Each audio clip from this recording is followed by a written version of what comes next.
Okay, now I'm going to jump into this chart right here.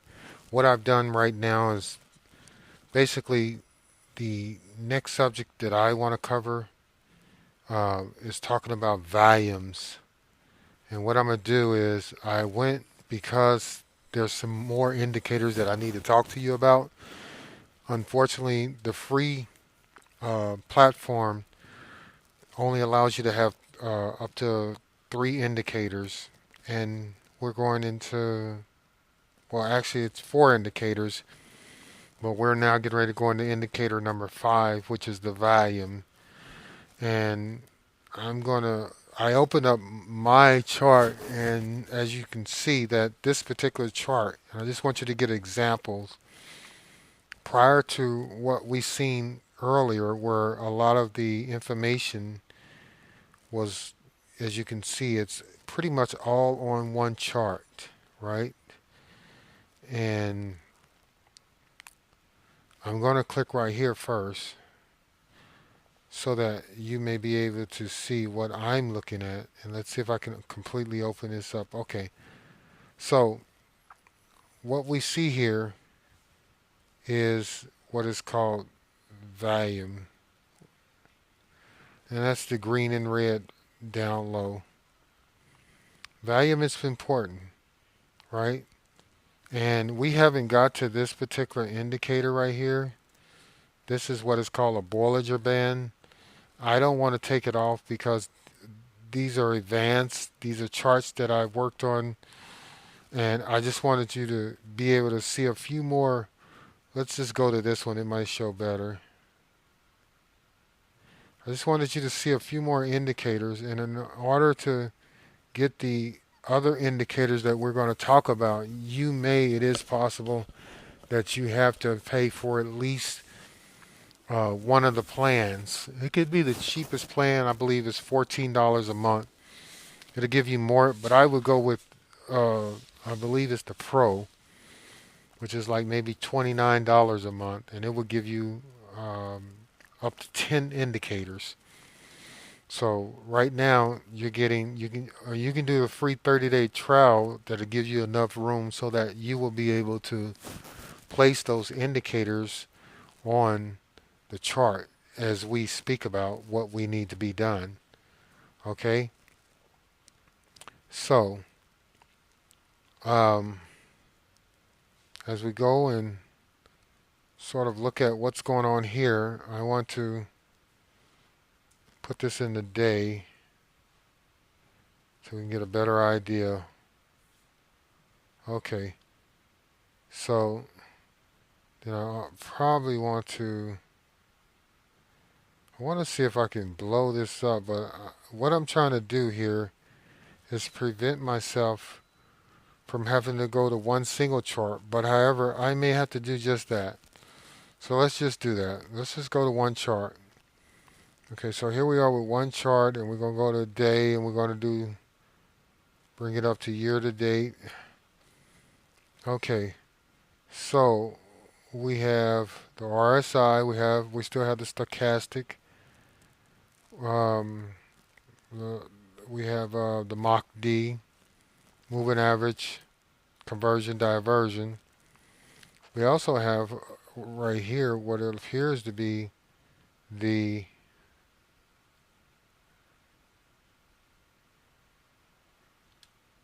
let's see, let's see if I can open this up.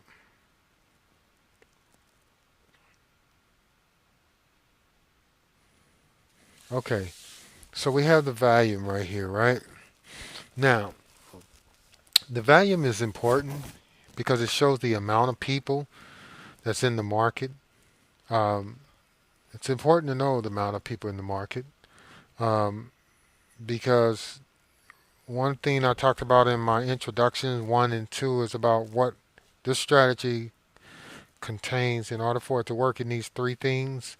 One of the things I talked about was volatility, the ability for the market to go up and down, liquidity, the ability to get your money in and out of the market.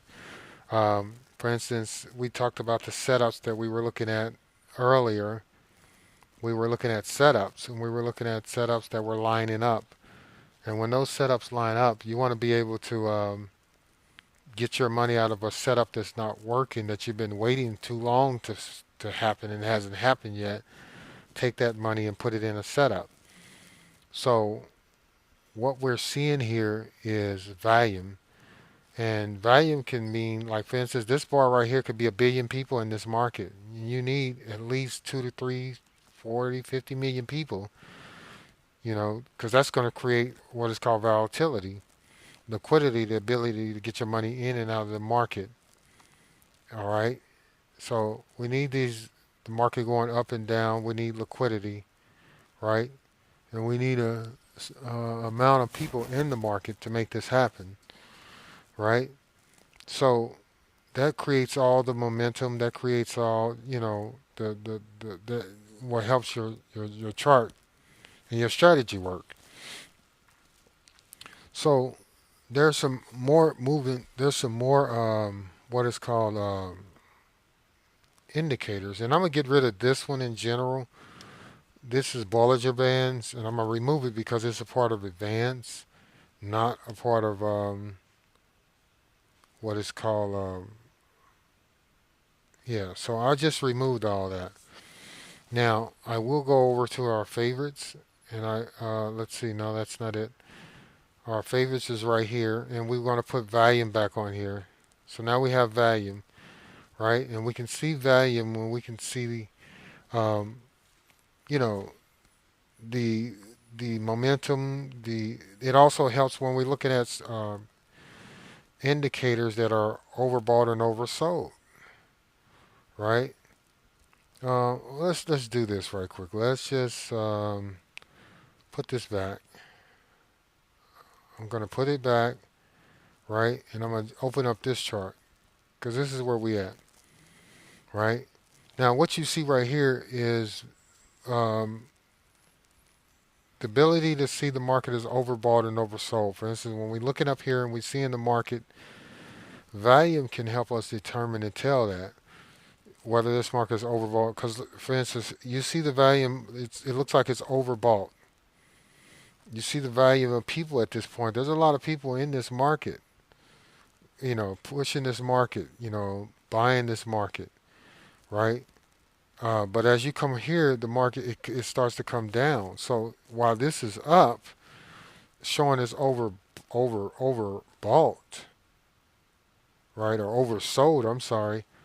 It's already people getting out of the market, right? And as it starts to go decline here, it's making its turn to possibly head up because look at the value of people are getting back into the market. Are they getting in because the market is going down, or are they getting in the market because it's going up? Are they buying or selling at this point? There's a rally going on. Here's a conversion Mach D possibly getting ready to cross over. Is it crossing up or down? But these indicators at this point are not lining up. Let's just show you a classic example of all these indicators lining up will be somewhere right here. You can see where the market crossed down to shoot down. You can see where the conversion went down right here. But the market is already going down. And you can see at this point right here where it's at the 80% and it's starting to head down. When those three line up, that's an indication. And then here you can see where the market starts to actually go down like this.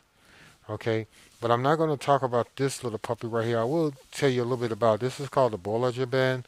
The Bollinger Band pinches, which is showing you that there's getting ready to be a great big explosion. See how it kind of opens up and start to come out, but everything's coming together in this area, telling you there's going to be a powerful move. And I used to call this, when it opens up like this, the shark is out the water, and you can see where the market just went down, down, and you see it right here where it turns right here, crosses over, and there's that major down. You can see the conversion goes down. Usually the conversions you want to pay attention when they're at the bottom and the top, so that's not actually lining up. But this RSI is. It's up at the 80 and it's starting to shoot down. So we have three indicators. We have the volume, that makes four. We have the trend lines. Now we're going to go into what is called moving averages.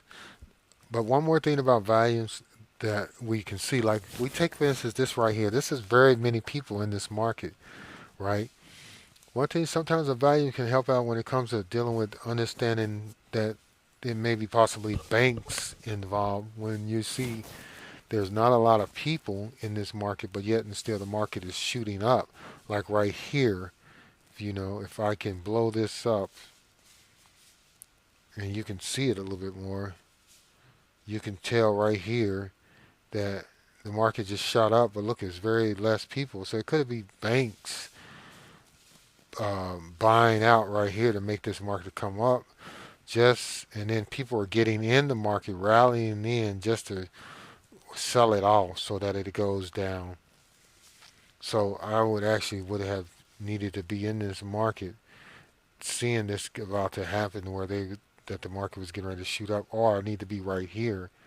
So once it shoots up and everybody's rallying in, then the banks sell off their shares and the market starts to go down. This volume would have helped in determining that. That's valuable information. So next we're going to talk about moving averages. And what I decided to do is show you my chart and show you examples because we wasn't able to put all these moving averages. And what we have right now is 10, 20, 50. And we're going to also use a 65 and a 200 day moving averages. And I usually take my moving averages and the reason why I have multiple, this is why I pay, is because I can open up, let's look at this, 4 different markets. If we shrink this back up, we see 4 different markets. We only open up in one.